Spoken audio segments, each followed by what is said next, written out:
Thanks to Blinkist for sponsoring today's video. So you're looking to buy an electric vehicle. Congratulations, it's one of the best purchases I've ever made. Been a satisfied Tesla Model 3 owner for over 3 years now, and I get a lot of questions about buying an EV. So I wanted to do this video. These are my top 5 mistakes to avoid when purchasing your first electric vehicle, whether that be a Tesla or something else. Right now is a little weird because a lot of the used vehicles on the market are just as expensive, if not more expensive, than some newer vehicles. The computer chip shortage, all that stuff is affecting the prices of used vehicles right now. Hopefully that will not last too long, but that is a big question when buying electric vehicles. Should you buy used or new? Used electric vehicles are usually less expensive than used gas cars, just simply because electric vehicles tend to lose their value quicker than a gas car, other than Tesla. Actually, Tesla Model 3, I think, was one of the best vehicles, if not the best vehicle, to retain its value for resale value. So that is an exception. Tesla does tend to keep its value better than other vehicles, but EVs are more expensive usually than gas cars when they're newer. But there is a caveat there. If you are living in the United States, you probably qualify for an EV tax credit that's available for a lot of the manufacturers. So the federal EV tax credit is all the way up to $7,500, and that's a tax credit of your liability that you owe for your federal tax. So it caps out at $7,500. So if you don't owe $7,500 in federal taxes, you only get up to how much you owe. And that also depends on the manufacturer. So right now with the current EV tax credit, manufacturers such as GM and Tesla are no longer eligible for that tax credit. They've already met their threshold, but most of the other vehicle manufacturers are eligible for up to that $7,500 tax credit. So if you're buying a new EV, you can look at those other manufacturers, and based on your tax liability, you could get up to $7,500 in that tax credit. So if that manufacturer still has that $7,500 tax credit left, you can probably save some money by going the new route. But used EVs also tend to have less mileage just because most of electric vehicles have lower range, so people aren't driving them as much and as long and on as many trips. So if you're buying a used EV, that is a perk. They usually have lower mileage.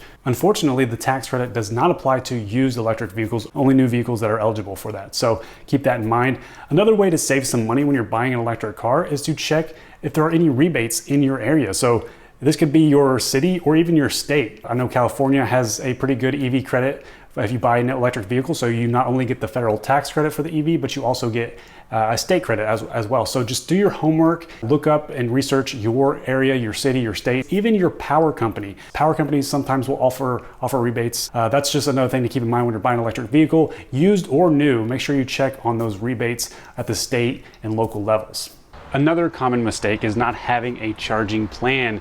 You kind of need to do your research a little bit beforehand and know where you're going to charge, how you're going to charge. Are you able to charge at home? Because no more stopping at gas stations and filling up whenever you want. For most people, you're going to be charging at home, which is way more convenient than gas cars. When you charge your car at home, you never have to think about it during your daily driving. So you wake up to a full charge each day, and that's the majority of your driving is like that. It's sort of like charging your phone, right? So everybody charges their phone at night when they get home, and it charges overnight while they sleep. So hopefully you have a dedicated spot to charge it at home, and most likely, preferably, it would be a garage. So this is my crappy single car garage. I literally bought my house because I needed a garage because I was getting a Tesla. A lot of people also don't realize that you can charge on a normal outlet.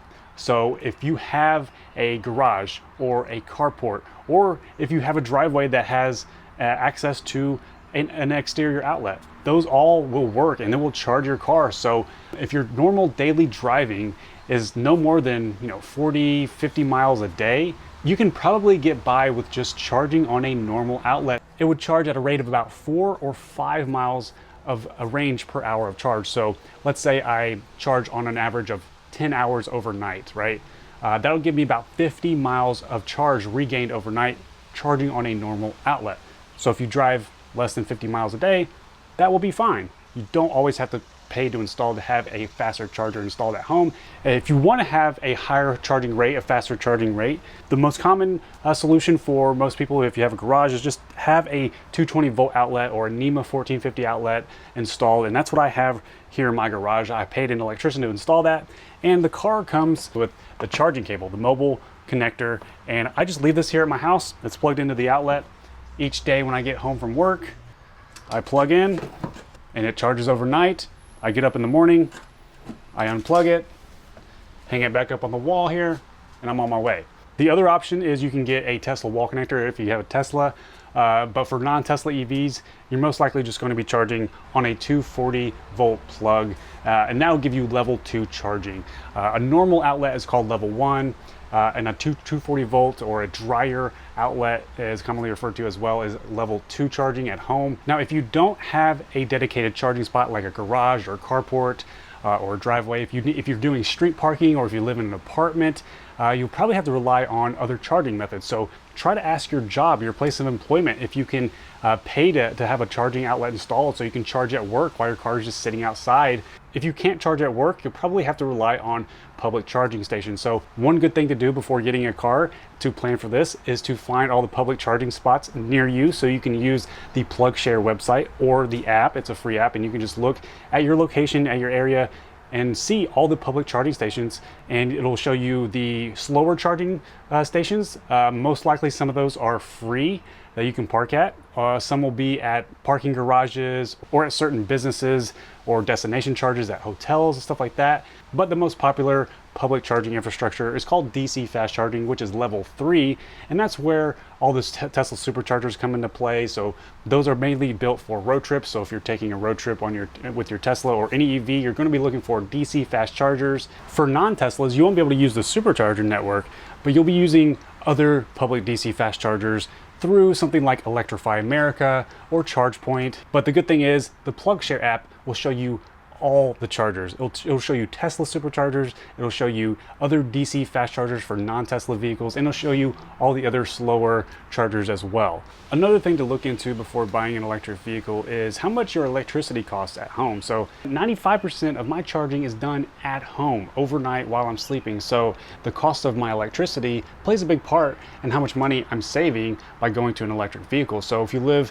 in a state like mine, Kentucky, that has cheap electricity, it's going to make a lot more sense to drive an electric vehicle compared to going with gas. So be sure to check your electricity rates. Another common mistake to avoid is not getting enough range. Range is the most important factor when you're buying an electric vehicle, and it's the main factor of why I chose the Tesla Model 3 long range as my electric vehicle of choice, the first EV I've ever bought. My minimum that I needed for a car just to feel comfortable was 300 miles. And right now, there aren't that many options available for 300 miles or more on an electric vehicle. Most of them are Teslas. Luckily, the Ford Mustang Mach-E California edition has over 300 miles of range, which is another option. Now, the highest range vehicles have yet to be released. So the Lucid Air is coming in at over 500 miles of range on their higher end versions. Those are not even out yet, and they're really expensive. So as you will see when you're looking at electric vehicles, range is the biggest factor that contributes to the price of the car. So the more range it has, the more expensive it's going to be, and vice versa. The less range it has, the less expensive usually it will be. The reason I wanted over 300 miles of range, because there are a lot of things that affect range that you don't really think about until you get the car. You're not going to get the full EPA estimated range on a daily basis when you're traveling 65 miles an hour or over, when you're traveling in the winter, when it's below freezing, when it's super cold outside. Depending on your terrain, if you're driving on an incline, your range is going to take a hit as well. So there are a lot of things that impact range negatively. And I always say, you know, if you can afford it, try to get the most range that you can get when you're buying an electric vehicle. It's going to come in handy at some point, I promise you. So if this is your main car, if you're buying this to replace your gas car, or this is going to be your only car, definitely make sure you have enough range. And I always recommend trying to get at least 300 miles of range. Luckily, there are some options. For example, the Hyundai Kona EV is a super affordable EV, and it has 260 miles of estimated range. And if you count the tax credit, it costs only about $30,000. So that is a very good deal. The Chevy Bolt also has 260 miles of range for a very low price of around $37,000, I believe. But in my opinion, if you want the most range, the most bang for your buck as far as range is concerned, I would go with the Tesla. The long-range Tesla Model 3 has 350 miles of range for around $50,000. So also, if you want the longest range right now that's available, the Tesla long-range Model S, it's over 400 miles of range for around $80,000. And then also the long-range Model Y is over 325 miles of range for around $50,000 for dual motor, which is good. So that is a great all-around vehicle. But of course, there are a lot of options for EVs right now that have over 200 miles of range, which is a nice little sweet spot for a lot of people. This next mistake sounds really weird because it's actually getting too much range. Yes, that can be a thing. Getting too much range means you're paying more for an electric vehicle, and it might scare off a lot of people who want to go electric. If you are looking to buy an electric car and those prices are scaring you, just look for something that has less range. The only way you can do that though is if you are in a certain scenario where you have a gas car as a backup. So let's just say you're a 2-car household and you're looking to replace one of your cars with an electric vehicle. You can use a cheaper electric vehicle with less range to do your daily commuting driving, and then use your gas car as the road trip car. That's what a lot of people do. And there are a lot of great options for EVs that are lower range, lower cost, that you're not going to take on a road trip, but you're going to be able to drive around town. And those are the Nissan Leaf, the Chevy Bolt, and even the cheapest EV right now is the Mini Cooper. With the full tax credit, you can get a Mini Cooper for around $23,000. And that seats 4 people, but it only has 110 miles of estimated range. So if you are fortunate enough to have a gas car as a backup for your road trips, or you are in a position to where you can just rent a gas car for trips if you don't take trips that often, you have the option to just have a lower range EV for your normal daily commuting, city driving, running errands, stuff like that, and then use a gas car or a rental car for your longer road trips. Definitely look into these smaller range, lower cost EVs. It could save you a lot of money in the long run, and it will get you away from buying gas for your daily driving. Speaking of saving money, today's sponsor, Blinkist, can help you save money and time by bringing you knowledge from top books and podcasts so you can learn anytime, anywhere. Blinkist condenses nonfiction books into simple summaries that provide the best insights and takeaways without all the fluff.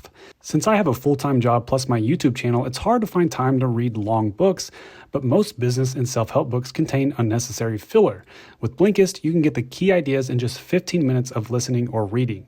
A book that I've heard great things about is called Thinking Fast and Slow by Daniel Kahneman, and I was able to listen to the Blinkist audio summary in just 19 minutes while driving. Blinkist is also great for books that I've previously read but want to get a periodic refresher. I do this with one of my favorite books, The War of Art by Steven Pressfield. This saves me a lot of time by not having to read through tons of books individually. If you want to become a smarter person in a quicker amount of time, the first 100 people to visit Blinkist.com/AndySly will get unlimited access for 1 week to try it out. You'll also get 25% off if you want the full membership. The 7-day trial is completely free and you can cancel at any time, so click the link below to get started today. And the final mistake when buying an electric vehicle is not knowing what kind of costs and ongoing costs that you're going to have as far as insurance, registration fees, and then also maintenance fees as well. So with an electric vehicle, there are a lot fewer moving parts than compared to a gasoline vehicle. And when it comes to an electric vehicle, the biggest cost and the most expensive part is the battery pack. And you may have heard a myth that the batteries need to be replaced every 3 years or every 100,000 miles. And that's not the case at all. In fact, I've had my Model 3 for over 3 years. I've driven over 84,000 miles now, and my estimated range is still the same as when I got the car, the first day I got the car. It's just absolutely insane how good the battery technology is, especially for my Tesla that I've got. Now, of course, with the batteries, it differs from manufacturer to manufacturer, but most EVs come with a warranty with the battery for the battery pack and the drivetrain. So you most likely will get 8 years, 100,000 miles for the battery. So you shouldn't have to worry about the battery ever dying. Usually the battery and the drivetrain will last longer than the life of the vehicle itself. So another thing to think about for maintenance is that there really is no maintenance. You don't have to do any oil changes. it's really just tire rotations, and tires are the big thing that not many people know about with EVs. So an electric vehicle is usually heavier than a gasoline counterpart because it has that big heavy battery pack, and so it weighs more and it wears out the tires a little bit faster than gas cars. So especially if you're slamming on that accelerator with the instant torque with electric vehicles, that's a new phenomenon when people move to electric vehicles. So you might get used to that instant torque and be pressing down the accelerator a lot, and that will eat your tires up. That, along with the weight of the car, you may have to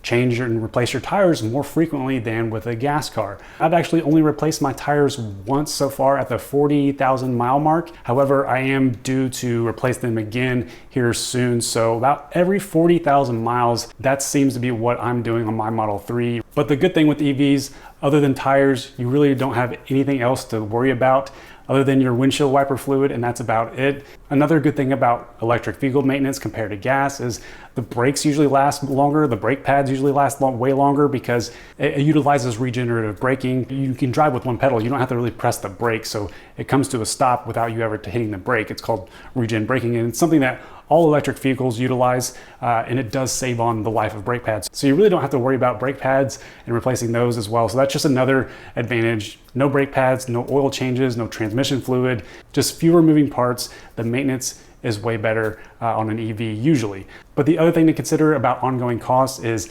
the annual registration fees for EVs. Sometimes those are more expensive than with gas cars because some states, they consider EVs cheating the system because since you're not buying gas, you're not paying road tax. So the annual registration for some states for EVs is very expensive. So just check with your state to make sure and see how much your annual registration fee will be. Hopefully those costs will come down. Another thing to consider is insurance. Even though electric vehicles are usually safer than gas cars, they tend to be more expensive, which in turn makes insurance more expensive as well. So my recommendation is always get at least 3 quotes for car insurance. I pay about $2,000 a year for my Model 3 for full coverage, and that also includes my other gas car for just liability coverage. So just give you an idea. So that wraps up my top 5 mistakes to avoid when buying your first electric vehicle or Tesla. I hope this helped you out. If you enjoyed this video, give it a thumbs up and subscribe to my channel if you want more Tesla and tech videos in the future. My name is Andy. Thank you for watching. I'll talk to you in the next one.